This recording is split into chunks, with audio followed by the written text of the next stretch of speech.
Do you know what it's like to believe in something? To just feel in the deepest pits of your heart, in the bottom of your gut, that just something is going to happen. That it's the right thing. That there's no way it can't happen.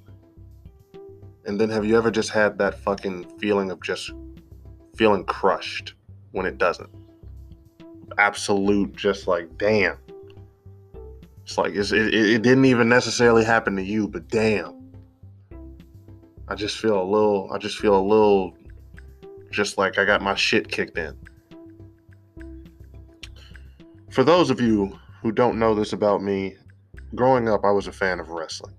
It started with just the video games and everything, and then I would just love the shows. It was a nice little constant on every Monday and Thursday. Then they fucked around and just made it Friday, and then they did some other shit, and that was just like I think it was Tuesday at some point. They was doing a whole bunch of other shit. But now it's Monday and Friday.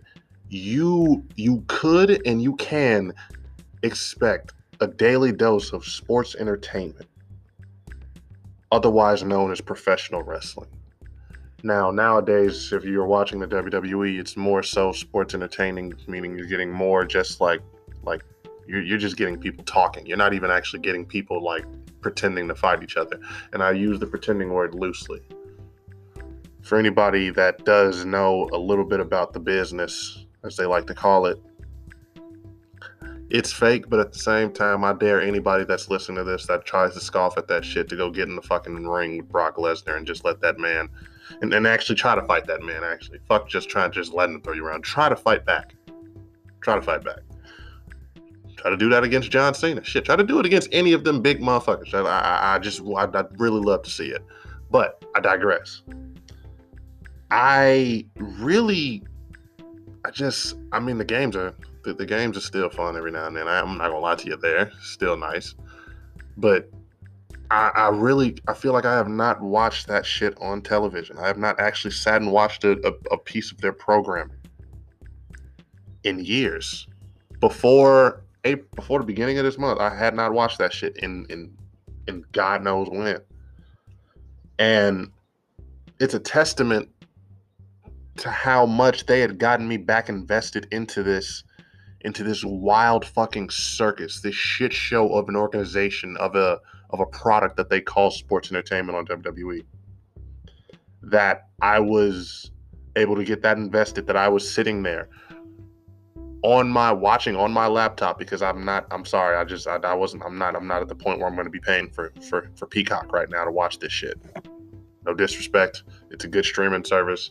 I do feel like you probably should buy it. Like, I'm not advertising doing this shit any other way, but I was sitting there watching this unfold. I watched the whole first night, and then I watched the second night. This is WrestleMania.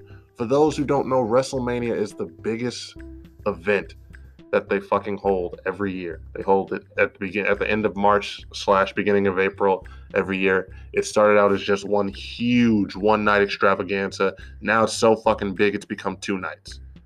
Loaded shows. Like, if they're ever trying, because they don't really seem like they're trying a lot of times in the past fucking decade, it's been here at this type of stage. They were in SoFi Stadium, Los Angeles. The tagline, WrestleMania goes Hollywood.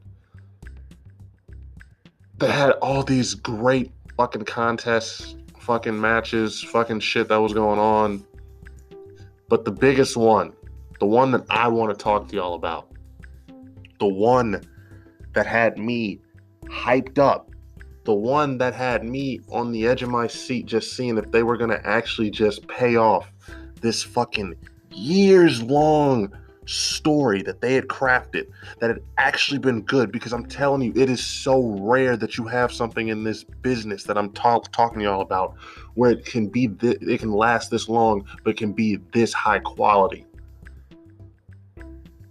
I wanted to see if they could finish it off by just having the big villain, Mr. Roman Reigns. This man has held the fucking belt It started out as just one belt. He had held that for over 2 years.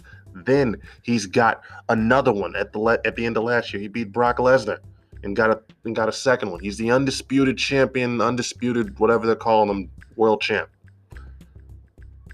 against Cody Rhodes, the American Nightmare, son of Dusty Rhodes, the man who, when he first started out in the business in WWE in 2007, I want to say, could have been 2009.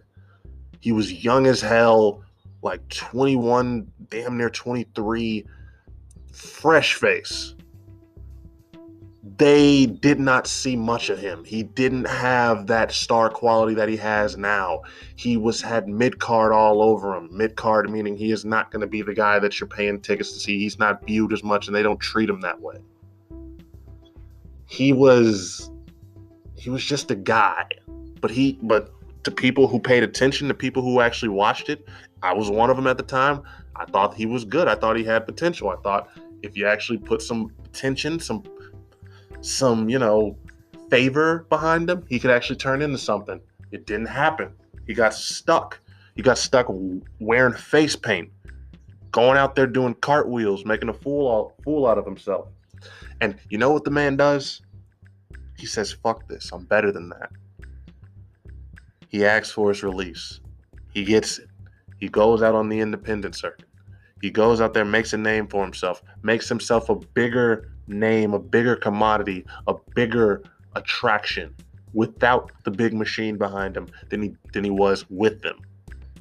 Gets to a point where he starts his let me rephrase that, because I don't want to put it all on this man's plate, because it wasn't all just him. He gets to a point where he and a couple of his friends who are able to gain the favor of a fucking son of a billionaire named Tony Khan, who is, at this point, I feel like very safe to say, a huge fucking dork who just has a whole lot of money to spend and would love nothing more than to start his own wrestling company. And he does. And he makes this man the biggest fucking face of that company that they had. He was a spokesperson. He was the one out there doing the media. He was the one out there breaking thrones, doing a whole bunch of other shit, putting the spotlight, like holding it down. When the fucking pandemic started, he was the first face you saw when they had their first piece of television in an empty arena by himself. Cody Rhodes. He leaves that company for whatever reason. That's a whole nother video. If I ever decide to start making wrestling content, I'll talk about it, because it's actually an interesting story probably. But he leaves. He comes back to the company that rejected him at first, that now was begging, that was going to give him millions more, that was going to put the machine behind him, that was going to let him keep all of the original shit that he made for himself on the indies that made him successful. They were going to let him keep it. They weren't going to change a damn thing. They came and they wanted him back. He goes back. He comes back on the biggest stage. This is the WrestleMania before this one. It's 39 we're talking about. He came back at 38. That was his first night back in the company after, I want to say, 7 years away. This motherfucker tears the house down, then goes on an incredible streak of just high quality content. When you put a microphone in his hand, he knows how to work a crowd. He knew what he was doing. And then, right when he's on the cusp of having another huge match, a Hell in a Cell match. For those who don't know, I think a lot of us should know about this. If you don't even know wrestling, you know the sight of a man getting thrown off a giant steel structure just landing on a fucking table. You know Undertaker throwing off Mankind. Maybe I think most of us know that. He goes in there with a torn pec, torn off the bone, tore that shit working out, goes out there just because the people expected to see him. He was the face on the poster. He was the motherfucker. He goes out there with a torn pec, performs. I don't give a fuck about the win or loss. He won, by the way, but I don't give a fuck about that. It's just the fact that he went out there, that's pain. But he endured that, in his own corny words, for the love of the game. And I'm hyping this man up to just give y'all the idea. They put so much into the guy. They had him come back after he tore his pec and had to go away for damn near the rest of the year. Comes back in January, wins the Royal Rumble, which is one of the another big events that they have. Gets a guaranteed shot at the biggest stage in the main event.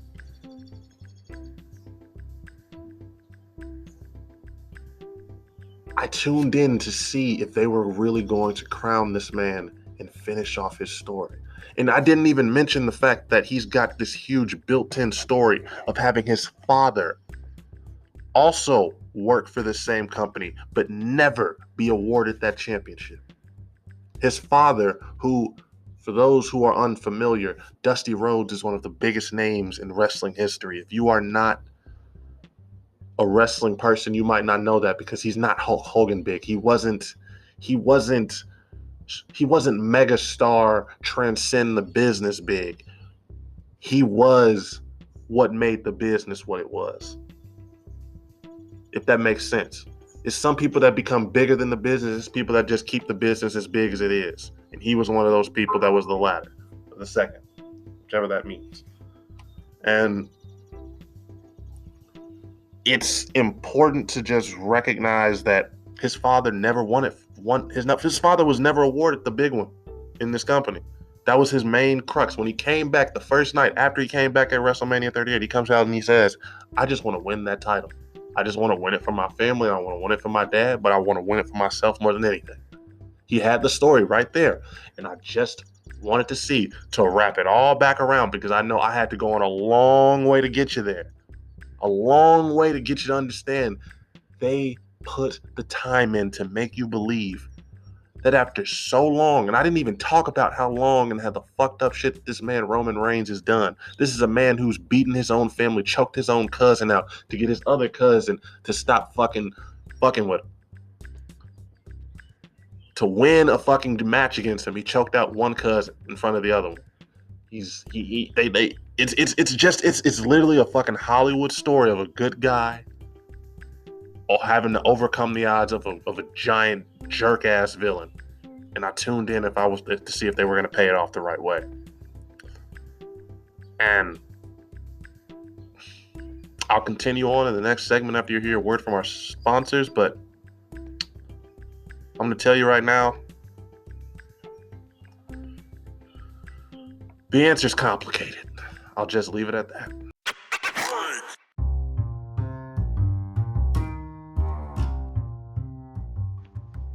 Ladies and gentlemen, if you've been listening to the show from day one, I think you already know about Body Butter. One of the dopest products made by one of the dopest people I know, and I know a lot of dope-ass people. And I just came here to tell y'all, you'll need to buy it if you haven't already. Yes, when I first started promoting it, Body Butter just had a couple of scents, sort of more female-oriented scents.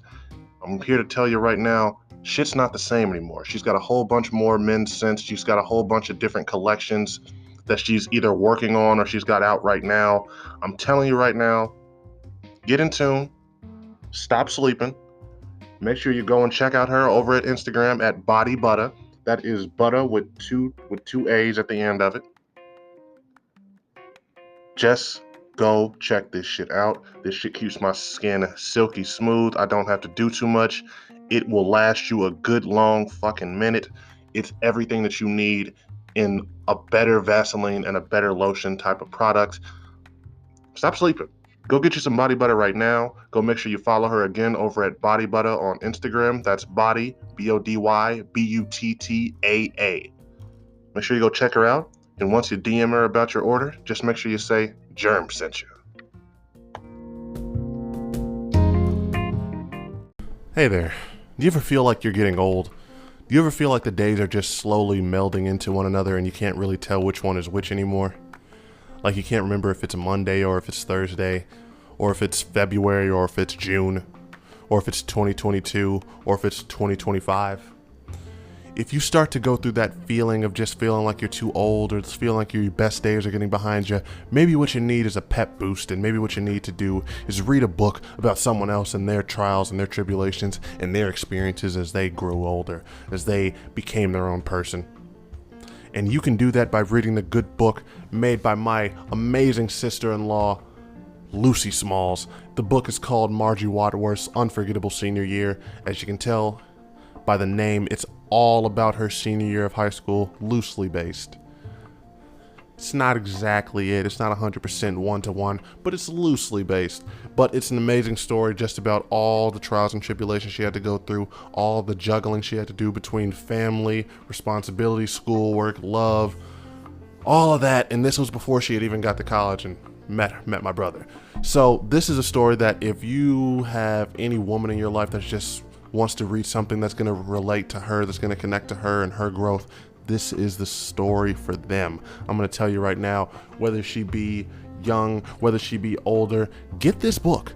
This book is going to make a big impact on a woman in your life. They're going to love to have this person. I know a lot of my listeners are male, but get this book for the important woman in your life. She will appreciate it. And you know what? I'll be honest with you. You might want to read the book your damn self, because it's just a damn good book. Go do it. So, all right, now that we're back, let's get a little bit more context on just the circumstances going into this match. I've set the stage. It's WrestleMania, biggest event possible. Cody Rhodes, Roman Reigns. You got Cody. He is what they call the good guy, otherwise known as the babyface. Fucking American hero. He's a super patriot, damn near is his gimmick, as they like to call it, or his character. It's really not even a gimmick. He's just a good guy who's wholesome and just does wholesome shit. That's basically his whole fucking shtick. But it works. He sells it well. He does it well. He always comes out in a nice ass suit. He always knows how to talk. And he does come across as a likable person. Every time he comes out before a match, he gives one of his waist belts to a kid. He does a lot of shit for Make-A-Wish. He's John Cena. Except he's John Cena in a suit. Instead of like jorts and a shirt, he's John Cena in a suit. With a neck tattoo. With a very, very just peculiar neck tattoo. And you have him going up against the undisputed WWE World Heavyweight Champion, as said by his fucking confidant, Paul Heyman. Funny guy. If you don't watch wrestling, you can just listen to Paul Heyman talk. He's entertaining. And he's going up against this dude. Fucking Paul, he's going up against this dude, Roman Reigns, and he's got Paul Heyman with him. He's got a whole crew basically called the Bloodline. Now, I don't want to get too much into the whole Bloodline story because that's something that I need to, it's too long and it's just too convoluted. But basically, he's got his family as his fucking crew. And it's really not an exaggeration. It's literally his family, except for Paul Heyman. Everybody else is his real family. And just understand, if there's one thing there's three things that are just certainties in life: death, taxes, and another Samoan motherfucker coming up in wrestling. It's what they do. I don't know where the fuck they just pumping them all out at, but they just pump them all out and they just keep getting into this shit. The Rock is Samoan for y'all who don't know. And yes, these people are related to The Rock. Roman Reigns, Solo Sikoa, who's the name of his little cousin who's with him when he's coming out for this match. Jimmy and Jey Uso, who are the other two people in this faction who are actual competitors. They're brothers, they're twins actually. They're all family with The Rock. It's a big ass family, and they all are just fucking. That family must be loaded. They must get so much good fucking money. And yeah. And so you've got all these motherfuckers that just surround him. And for the past 3 years, this man has beaten every single motherfucker that stepped to him. He has not lost once. He has not lost the match since God knows how long ago. And he has not actually been pinned. He has not himself laid down and been on the mat and been pinned since 2019. So he's the final boss of this shit. He is the dude who you can beat everybody else. You can do whatever you want to, but he's the final boss. He comes out with final boss music. He came out with an epic ass piano. It's literally just that was a dope ass piano. Just fucking, I don't know what you call that, piano solo, whatever you want to say. That shit was amazing. It was honestly a spectacle. That was a main event. Just the entrances were honestly dope as fuck. Cody came out in a raw ass like fucking jacket with some angel wings on the back. Like the motherfuckers was real. They were hamming it up. They knew what they were going for. Hollywood ending, hero versus villain. He comes out with that shit. He comes out, walks down. This is dude, like he's a 99 on the video game right now. They don't give people the fucking 99 on this shit, but he's that. And you get to this point where he's just beating everybody, and you came in thinking Cody is the last shot. They had another big show that they had done in fucking in the UK. I want to say it was Cardiff, Wales.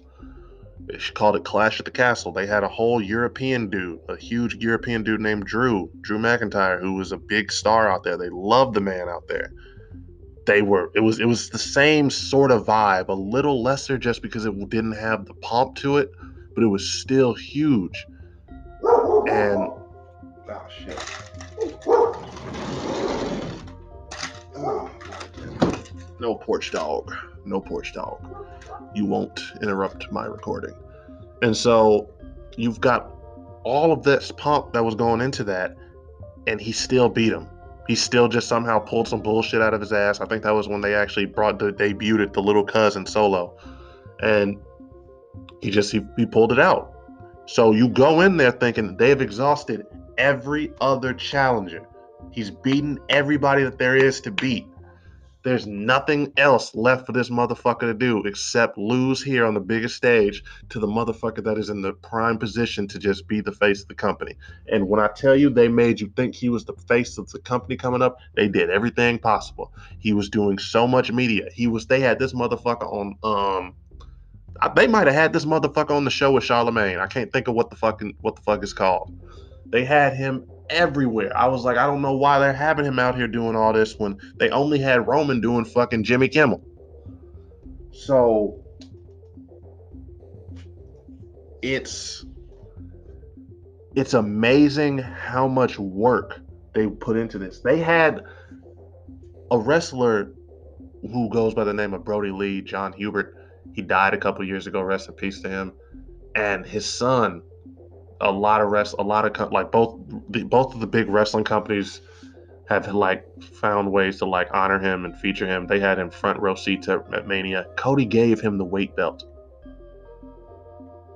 When he gave him the weight belt, his dead friend, son, I legit thought to myself, he's got to go over. He's got to be the one to win this. They've got to finish it off right. And again, you go in there thinking that they've got to do it right. This is where it's going to end. They had put all the perfect work into it. They had literally had this man, they had said so much disrespectful shit to him just in the build up to it. They had come out and said, Paul Heyman, once again, Roman's fucking manager, comes out and tells this man, Cody, your dad wanted Roman as a son more than you. And he really says that to him. And the fucked up thing about it is, the real crazy thing about it is, there's a degree of that could have been a little bit true. Because his dad really was involved in the lives and in the careers of all the people that's in the company now. Because before his dad died, he was working as a trainer. And all the people that you see right now, all the people that you might not know, you'd be like, I wonder who that is, who's popular now. Basically, they were trained by him. Like, almost all of them. And now it's like, y'all have actually just said some shit. Like, I'm sorry, I don't know why you would allow them to say something like that. You don't say something like that to someone who's going to lose if they're supposed to be the good guy. You just don't. Because now, let me not get ahead of myself. Because they go through the match. It's a good match. It was really great. It was a good, I want to say 30 minutes. It was dramatic. It had me on the edge of my seat. There were times where I thought he was going to win, where it was like, damn, I can't believe he didn't. And then there were times where I thought Roman was going to win, where I thought, damn, if it would have been over right there, that would have been crazy, but that would have been, it wouldn't have felt as deflating as the way they did, it. So I'm gonna save y'all the drama because there's so much shit that happened in here that I would have to give more context to the actual story, that the 3 year story that had been leading up to this specific part of this story. But basically, Cody has him beat. He has him down. He's hit him with his finisher. He's about to hit him with it, not just once, not just twice, but he's getting ready to hit him with it for a third time. Paul Heyman gets up on the apron. The ref is distracted. He's trying to get him off. Cody is paused there for a second like a fucking dumbass. I don't know why they thought this would look good. He's standing there just looking at Paul Heyman instead of just doing the fucking move, and then you don't even have to pin him. Just move him out the fucking way. His little cousin Solo, who had been banned from ringside earlier before, runs back wearing a hood. He's not wearing different clothes to disguise himself or anything. Just puts a hood up, even though we all fucking know who he is. Gets up on the apron, gives him a fucking Samoan spike, which is literally just jamming your thumb into somebody's neck. Don't try it at home. And Cody drops him. Somehow Roman, who was just like literally lifeless and limp, regains consciousness enough to just bounce off the ropes and hit this motherfucker with a spear. 1, 2, 3. The ref awards him the win. He looks at Solo, who's not supposed to be there after he had already like told him to go away, doesn't do anything about it, and that's how it goes. When I tell y'all I felt just the ultimate salt, I don't know any other way to put it. I felt like they had put so much time and effort and goodwill into doing right by this man. I felt like they had done all the shit they need to do to build him up the proper way to not have him go out there and just be made of, to just, it felt like it felt like it could have been a plot that they were just salty that he left and helped start another fucking company to rival him. They was going to build him up and embarrass him on the biggest stage. And I know that's not the truth. He's still being presented as a big star at this point, as of this recording. But it feels like they missed a moment. It feels like when you've got a guy that is that big, that is that organically over. Again, that's another term in the biz, but that's a term that means just he's got people's support. And it was organic with him. He had come in, and it wasn't just people online or motherfuckers on the internet that know everything that try to act like they're smart and just want to hijack shows and shit. It was motherfuckers. It was kids loved him. He was getting the casual person's interest. And they're just not ready to put it on, to put the belt on him. They're not ready to actually do right by him. And it sucks. And it's weird because it's like, it feels like a slam dunk, and they don't want to do it. And I wanted to talk about it because it just reminded me of just that feeling of being a kid again, of believing in something and just feeling like you got the shit kicked out of you, you know? It's like, I imagine this is how people who are fans of perpetually horrible sports teams feel like. You know, I mean, just not knowing, of just like you get your hopes up time and time again. I not even perpetually bad sports team, perpetually mediocre. I imagine this is what it feels like to be a Dallas Cowboys fan.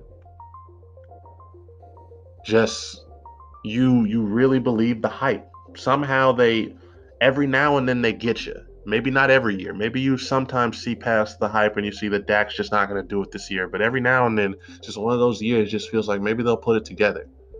Maybe things are looking right. Maybe that new piece we added is really going to be that big missing piece. I thought Cody was what was going to bring me back. I thought Cody was, and he was. I mean, I like I said, I still haven't watched it, but I definitely every Monday I would be checking updates on Bleacher Report, seeing what was happening. And I don't even feel like I want to do that anymore. I don't feel the urge. Ever since he lost, I just don't. I don't see a purpose. I don't necessarily feel like I want to even go in there and check. Doesn't help that the next night they ended up having him get his ass beat by Brock Lesnar. Again, this is like, I mean, it's not like they're treating him as a big star. They had him in the main event. People still react for him. Brock Lesnar is the second most important person in that company in terms of stature behind Roman Reigns. So it's not like they're not having him go against a person that's important, but it's not. Sometimes you got to know when to just give the people what they want.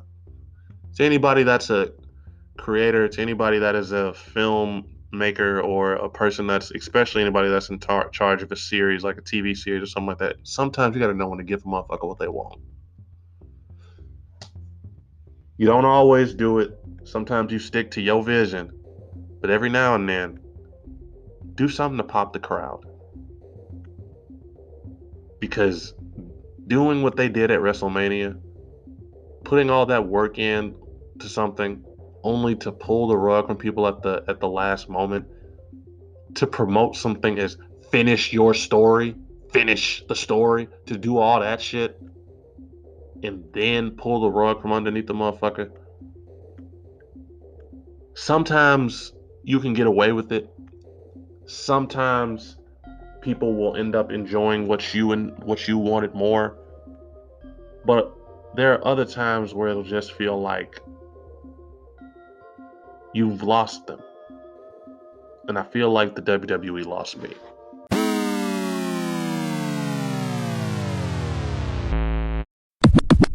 All right, everybody, it's your boy Jerm.